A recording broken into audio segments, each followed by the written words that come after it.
Ang grupong bayan naman abay sumugod patungong US Embassy para tutulan ang pagbabalik sa pwesto ni US President Donald Trump.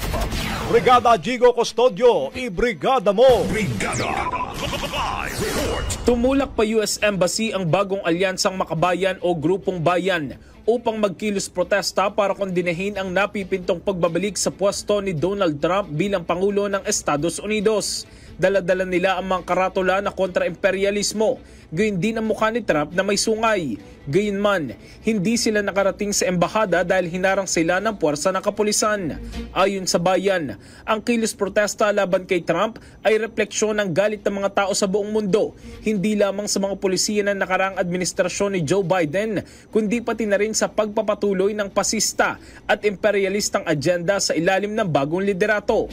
Giit pa ng grupo, ang ikalawang termino ni Trump ay magdudulot ng mas matinding paglaban mula sa mga mamamayan kasabay ng paglala ng tensyon sa pagitan ng mga makapangyarihang bansa tulad ng Estados Unidos, China at Russia. Anila, gagamitin ni Trump ang parehong taktika ni Biden upang panatilihin ang dominasyon ng Amerika sa pamamagitan ng pagpapadala ng mga tropa sa Asia Pacific at pagtatayo ng mga base militar sa mga bansa tulad ng Pilipinas.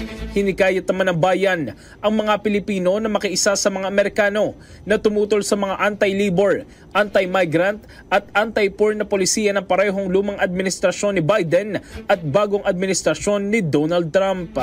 In the heart of changing lives, ito si Brigada Jigo Custodio ng 105.1 Brigada News of Manila, The Music News Authority. Bagong-bago. Ang bahaging ito ay hatid sa atin ng Yummy-Vit ES3 Syrup. Simulang tuparin ang pangarap ng iyong anak. And starting now,